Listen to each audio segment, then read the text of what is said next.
This is Joe Pugh for IFLTV, joined over Zoom on this Monday morning by the man, the myth, the legend that is Gareth A. Davies. How are you, sir? I'm good. Look, before we get into it, and I only do this with you, and I do Okay. it with Big Fat Cougs. So that well, I don't know where Big Fat Cougs is, by the way, either. He's been. God. Is it, well, he is Big Fat Cougs, isn't he? Every time I say to him, "Oh, you look in shape," he goes, "No, I'm too fucking fat," you know. But the thing is this. The thing is this.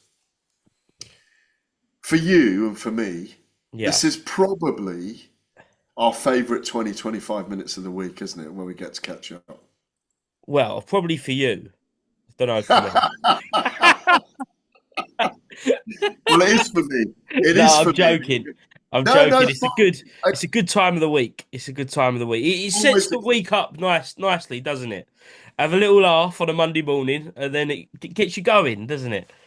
No, it's bigger than that for me. It's my favourite half an hour of the week. See your smiling face, the stories you tell me off air, the love and friendship and fellowship that you bring. You're a credit to the boxing industry, and you're a credit to your company, mate. Thank you, mate. I appreciate that. And yeah, thank you as always for jumping on. Listen to my silly voice for 20 minutes. But there we go. Gareth, you're back in the UK, but not for long, are you? No, it's been a big winter break. I think we're all saying it to each other. It's such a busy start to the year. There's so much to discuss in the boxing world. There's so much going on. There's so much adoption and adaption changes coming all the time. There's not just the fights and the matchups. It's the moving tectonic plates of the world we cover at the moment. And whether anyone likes it or not, people go, "Oh, don't enjoy the business of boxing." The business of boxing is 40% of what we do. And you need to be across it to understand how and why and things move.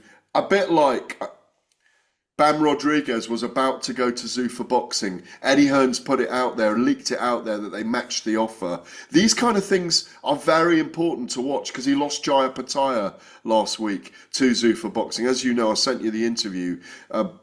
Luckily or thankfully or maybe because I get on well with him and his promoter Michael Francis, Mick Francis, they said, "Oh, do you want to do an interview?" So I jumped on and did an interview with him last week. Fascinating to speak to these guys at the cusp of big change. It's been since we spoke a week ago. Mm.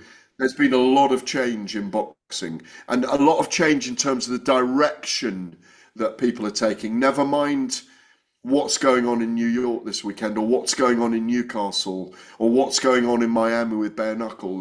That there's so much around the actual sport itself, which other sports don't have. They don't have that kind of the Wild West feel about things changing so quickly. I think when we were on the call last week, suddenly the Adam Azim fight was off, wasn't it? And that was part of the interview. You don't suddenly get your West Ham game off on Saturday night on a Tuesday morning, do you? It's still going to go ahead. So we inhabit a different world, and you do have to think on your feet. Yeah, just on that football analogy there, how boring would boxing be if it had a fixture list? If it was a league, you mean? Yeah, You if know? we knew we'd get that fight, that fight, that fight, it takes away so much of the theatre of it, doesn't it? It does, and also it takes away the debate of it. You know, when someone says, if later on today, Sod's Law, later on today, Alexander Usyk says, "Do you know what? I don't want an Andy Ruiz fight. The Deontay Wilder fight wasn't going to work in America. Um, I want to fight Fabio Wardley this summer in the UK, and all this." And suddenly, it will be the talk of the town for weeks. Fabio will be out talking about it, saying, "Is his dream come true? Fight for the undisputed." We'd all be talking about the ins and outs of is Usyk old enough now, and that he get caught late in the fight by Fabio. Fabio's got the things like that can happen so quickly. Whereas at the moment we're saying, not sure I want Alexander Usyk to fight Andy Ruiz. Does that really sell in America? Is it going to end up? Is the route going to be that Tyson Fury and Fabio Wardley fight in April and then end up fighting each other in a big stadium fight in the summer? There's a moving plates everywhere. Are Zuffa going to take over this year? Will they bring back Terence Crawford? You know, are they going to sign? Are they going to sign Conor Benn? To fight Shaka Stevenson? Is Shaka going to beat Tio and cross over to Zuffa boxing? Turki Al-Sheikh's gone showering gifts of purses to the samurai fighters, to the heavyweight division, to the Mexicans. Look what he's done. Look what he's created. There's so much to discuss. Was Zuffa deliberately a soft launch last Friday night? I know I'm answering all the questions you've got for me in one little monologue here. There's so much. There's always so much going on. And we don't just talk about these in recordings. We're chatting about these things all the time anyway, behind the scenes, aren't we? And to the individuals involved. Certainly, yeah. Let's pinpoint Zuffa boxing to start with. We knew we was getting the first show last week in Callum Walsh versus Ocampo, but we didn't know that they were going to announce their first marquee signing, their first real marquee signing in Jai Opataya, the cruiserweight king. As you said, you spoke to him. I did watch the interview. And yeah, were you shocked to hear that, Gareth, when you see Jai Opataya signed on the dotted line with Dana White and Zuffa? As a guy that does 20 interviews a week for your brilliant YouTube channel, did I miss anything in terms of asking him questions? No, I think you pretty much nailed it, Gareth. You pretty much, but I expect nothing less from you. No, I just wondered if when you were watching it, whether you wondered, I'd like to have asked him about that. The thing is about it with Jai, he was off for training. What I was fascinated was he announced March the 8th. He said they're going to let him fight for the undisputed, so it's probably three fights. A first fight, unless it is Noel Mikhalian, WBC champion, and the winner of Zerdo Ramirez and David Benavidez. Then the step up to heavyweight. Then it'll be two fights against resonant names, but not world titles. I don't think they'll put him in for world titles straight away. That was amazing because to get Jai last week, and I think it was timed for us. They know what they're doing. We knew it was a soft launch with nice matchups that we'd enjoy. That there were no major names where you were like, I need to watch this, even though I did stay up till 5:30 in the morning and watch it, as I did the next night with the UFC event for Paddy Pimblett and Justin Gaethje, and obviously he didn't have it at that striking level against Gaethje, who was brilliant. That they signalled something by doing that. We know, you know, and I know, behind the scenes they're talking to a lot of fighters about coming over, and we know that Usyk's talking to them. We know that they're going top down now as well as bottom up. Dana White's kind of admitted that in the last 3 or 4 days. It didn't surprise me they signed him because it didn't make sense for me that they'd be able to build from the bottom up and build really quickly. You can't do that. It doesn't work with boxing. You can make a star in 3 fights in the UFC. You can't do that in boxing. Or you can, but it's rarer, a lot more rare. I thought their launch was, it was what it was. It was what it said on the tin. Soft launch, next gen show, small hall show at the Apex, Meta Apex. Dana White very honest about it. They weren't making a big song and dance about it, even though some of their broadcast talent was. I mentioned this a few times to people. Max Kellerman was overboard, but that's his shtick now. That's what he does. He's massively overboard to the point where he merits criticism over it. They'll get better. They'll get much, much better. They've got deep pockets. Dana White knows his boxing. Lorenzo Fertitta was there, his old pal from Station Casinos, from Zuffa, who will, I'm sure, get involved. Lorenzo and Dana, I know a long time. Lorenzo's a boxing guy as well. You can never say they don't know shit about boxing. They know their shit. And they know what they did on Saturday night. Friday night rather, and they know it'll get better and better and better. So as I say, there was a lot of attention on it, and they will make the tweaks and the adjustments. I like the Dana White Zuffa style or UFC style interview with the media afterwards. It was almost like a UFC event, but a small hall boxing show in the guise of a UFC event. Yeah, I like you. I stayed up to watch the UFC the next night, and I'm not a UFC fan, but I watched it through the lens of could they do this model on a bigger scale for boxing? Um, how long do you think it will take them to get to the level of show where it is like a Justin Gaethje versus Paddy Pimblett? 2 months.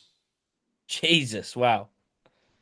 Look, they could, if they really wanted to, they could they could get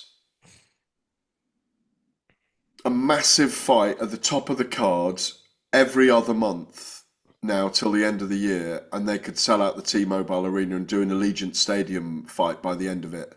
They could get Terence Crawford in a fight with if David Benavidez beat Zerdo Ramirez in May and Cinco de Mayo card. They could sign Benavidez to fight Terence Crawford in October at the Allegiant Stadium, and that would do 70,000. It's doable. They've got the money to do it. They could pay Benavidez 15 million, his biggest payday, and they could pay Terence 50 million. They could sell out that arena. It would make Terence one of the greatest fighters of all time to win that fight. And I think he could win it, even though people say, "What are you talking about? The guy's too big." They could make Benavidez maybe he'd have to make maybe 170, maybe 172. Terence could weigh whatever he wanted to weigh. Um, I know you were kind of thinking, "Oh, that would be a good contest, wouldn't it?" You know, It's big, big weight disparity, but yeah. but Terence could still win that. Oh yeah, of course. I'm never, I'm never going to ever predict against Terence Crawford after how he beat Canelo. The thing is, it's how Zuffa TKO, Dana White, Turkel Sheikh, Ring Magazine belt, TKO belt, Zuffa belt. Um, they can make events as big as they want them. It's how they create a self-sustaining model, a self-fulfilling model that makes money, that makes a profit. So they'll test the waters. It wouldn't surprise me if they have 3 really big events this year or 4 really big events. So it won't take long at all. It really won't. With that in mind, if you fast forward 2 years, who do you think will be the top two US promoters slash rivals?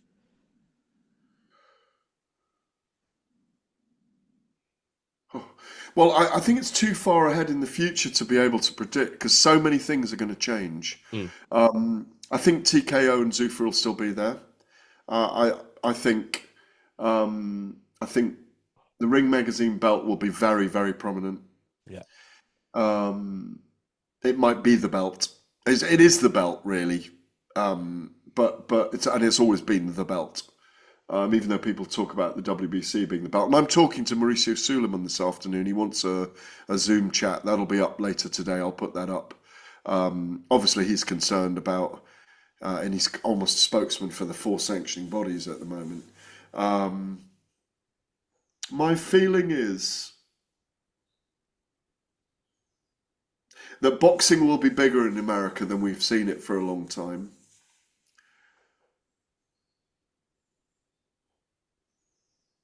I think there might be a kind of see what you've got to put into this mix. The reason I'm thinking about it is the giant streamers where they'll be at that point, where Mm. YouTube will be in it, where Amazon will be in it, where Netflix will be in it, and I think where DAZN are going to be in 2 years' time. whether it's going to be, as I've said to you, I'm sure I've said to you before because I've said to almost everyone, will DAZN be Damazone at one point in the future? What, are they going to be bought out by an Amazon, by Jeff Bezos, Yeah. and become a giant streaming network for boxing? Because as we know, boxing works as pure theatre, and when you've got the right matchups, it does do giant numbers. As Netflix have shown with those 4 events and 200 million viewers over the last, whatever it is, 15 months, 13 months, so they had 4 events. So it's a big question, that, and it's going to be an incredible time. I think this is going to be an amazing time for the machinations and tectonic plate shifting, the paradigm shifting in the sport. Sorry for making you reach for your thesaurus there, but it's going to be an amazing time for change. But I think what's going to be key underneath the surface of all these big fights being made and giant purses is, where's the self-sustaining legacy of being able to make money out of it? Because you need great matchups, great characters, events that sell, personality, and platforms for it to be on. We've got all those things, but how all those things fit, I really can't predict right now. But that's what we're dealing with in terms of what we'll see all the way to 2028, as you mentioned. If Obviously, that there's been answers your question. it has. And just last thing on Zuffa and Dana before we move on. We've seen a little bit of a back and forth between Dana White and Eddie Hearn over the last 12 months, in particularly. Do you think with a rivalry like Dana White and Eddie Hearn and the way they present themselves, the way they talk, do you think it could potentially get to the level of an Eddie Hearn and Frank Warren going at each other, or are those days done where promoters aren't going at each other at the rate they were back in the day? What, you mean that Eddie Hearn and Dana White going at each other like Frank Warren and Eddie used to? Yes. Oh no, I think that will happen. Mm. But Dana White right now is kind of saying, I've never said anything about these guys. So he said, apart from Oscar De La Hoya, who's an asshole, or whatever he says, because they don't get on. And I think Bob Arum and Dana White don't get on as well. And I want to see Top Rank back in the game soon as Mm. well, because they've got so much to offer and got so much knowledge in the game and such a library of events going back to, what is it, 1963, I think it is. So Dana White is not a man to take on in this sphere, in my view. Challenge him professionally, but don't challenge him personally, because he hasn't done anything wrong. He doesn't. He's not in the business of going. He doesn't go out there and generally look to insult people. He doesn't go out there and look for battles. He tends to be responsive. He's a counter-attacker. He doesn't go out there and attack people for no reason, because look what he's built. I mean, for 20 years I've watched or been actively involved in covering MMA, like very actively in some periods, and to the point where I was criticised myself for being involved early on.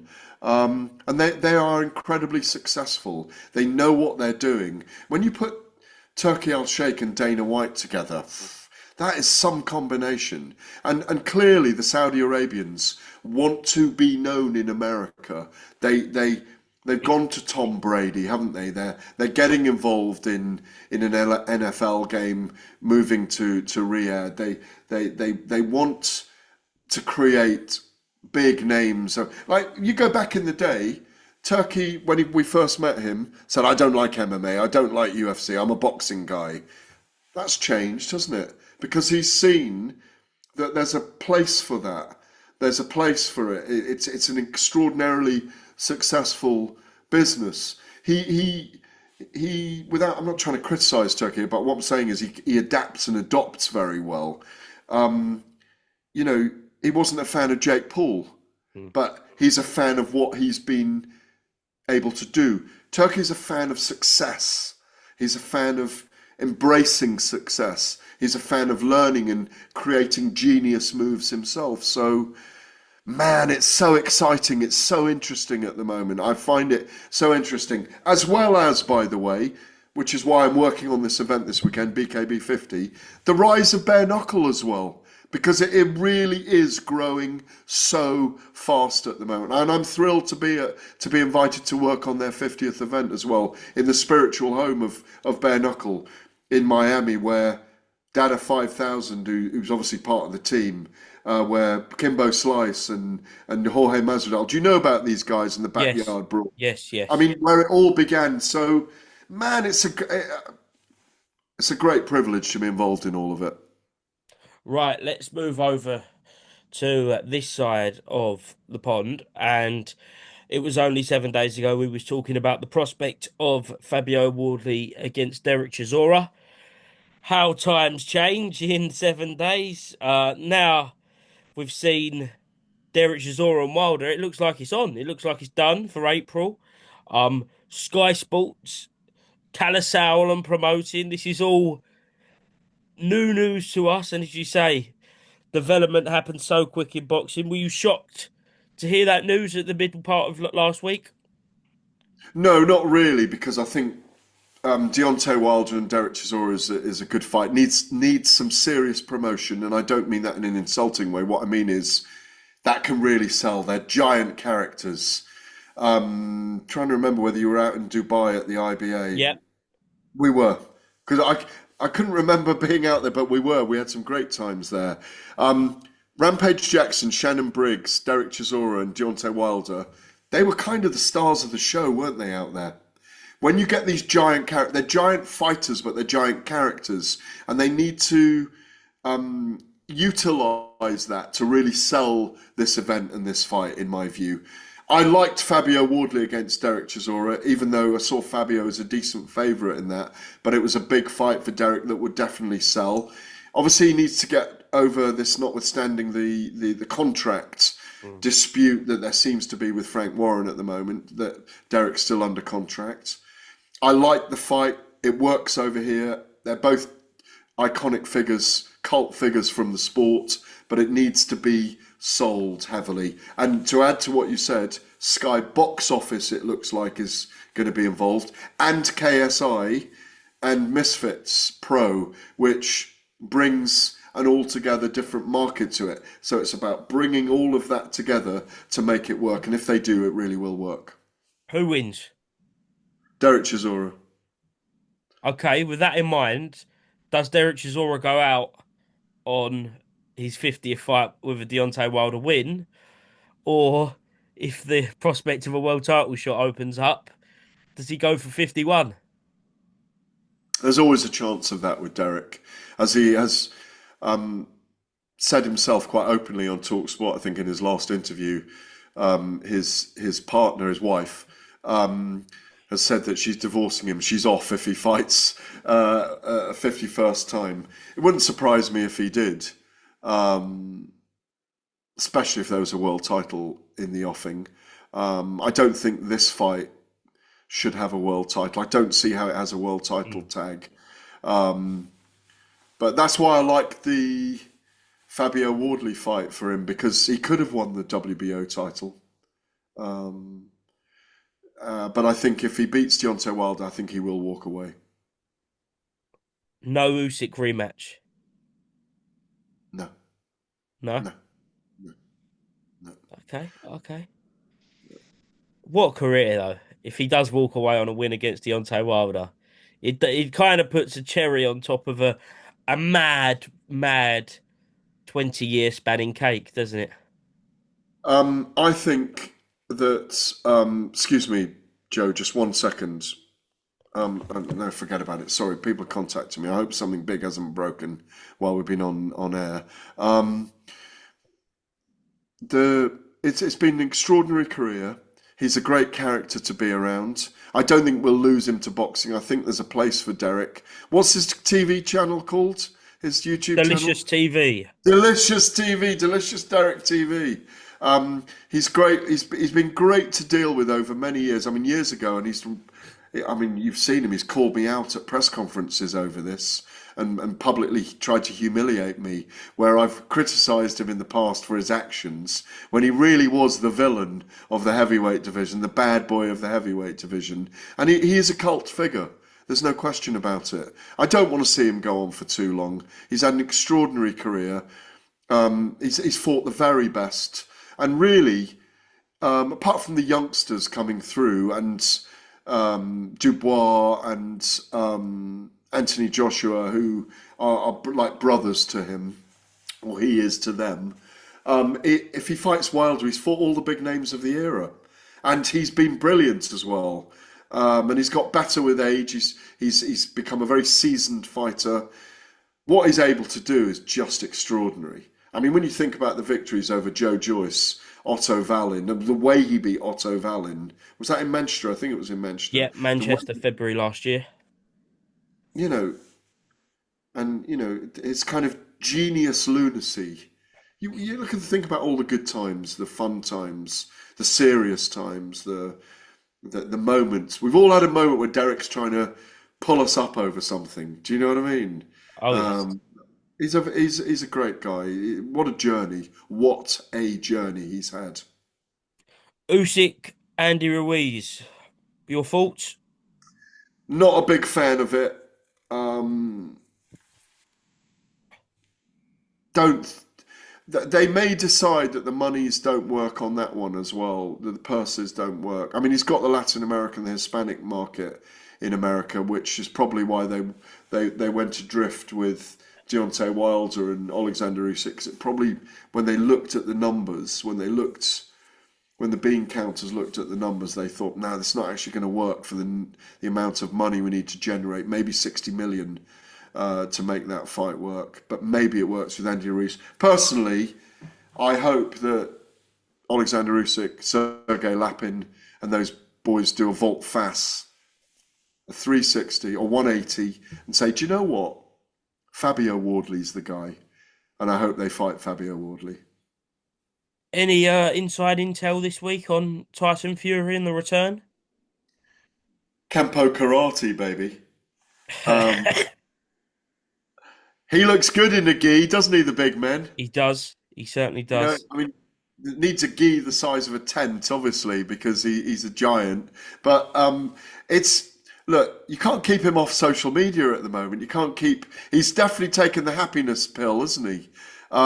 And as Spencer Brown was, I had a long chat with Spencer Brown the other day, and Spencer's obviously done a few things publicly as well with Sky, I think with yourselves as well, with IFLTV, talking about it's great to see Tyson back at his very best, mentally, physically, emotionally. I think the announcement is imminent for his next opponent. There's 5 names they're juggling with. I think it's probably going to be a Manchester fight, in my view. And probably the co-op, somewhere like that, 20,000 comeback. And then might be Fabio in the summer for the WBO if Anthony Joshua's still not kind of back in the game, if you like, at that point. And if Tyson wins the WBO in a great fight with Fabio, and that's a fight that sells as well, that's a stadium fight, maybe we see Tyson and Usyk again. Or Fabio and Usyk. I love it. I love it. Before I let you go, let's just do a couple of predictions going into this weekend. First of all, Newcastle, Josh Kelly versus Murtzalayev. Who wins and how? Um, I'm picking with my head here, not my heart. Mm. And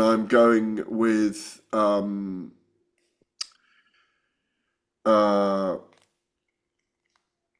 I'm going with Murtazaliev. I just think 23 fights, 17 knockouts, Joe. Um, Very dangerous fighter. I've watched him live. I was there at his US debut against Sergei Kovalev and Andre Ward at the T-Mobile. Um, to win it, elusive and mature that Josh Kelly now is, he's got to get the respect of Murtazaliev early in the fight, and he's got to be ahead, in my view, in the last quarter of the fight, and um, I think Murtazaliev wins this. I think he's a really dangerous light middleweight, super welterweight, very dangerous style, very tough Chechnyan. People always say he's a bit like a boxing Khabib Nurmagomedov, and that's a very good analogy. Um, I'd love Josh to win a world title, but I just think it's a really difficult opponent. But if he does it, it'll be one of the great victories by a British boxer. And the big one, Shakur versus Tio. Who wins and how? Well, I've picked Shakur from a long way out to win controversially, split points decision in a razor tight fight.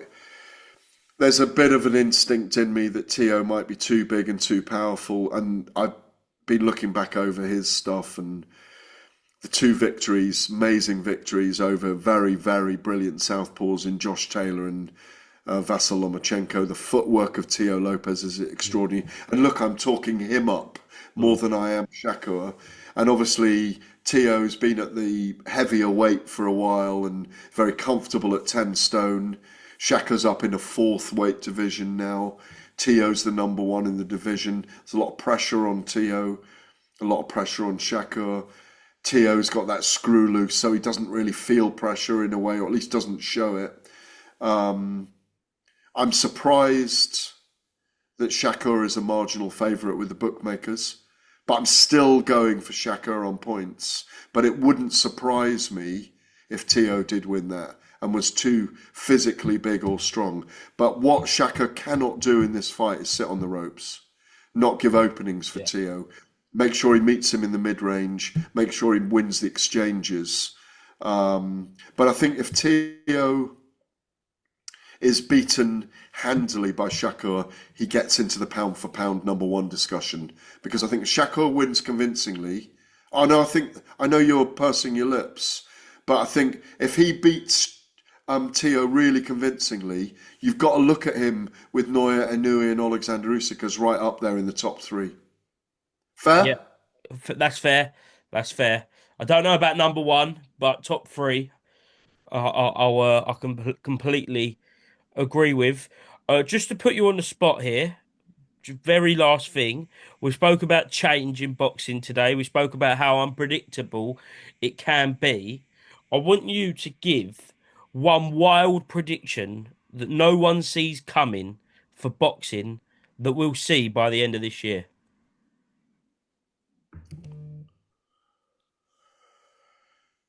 Tyson Fury versus Anthony Joshua on Netflix. Wow.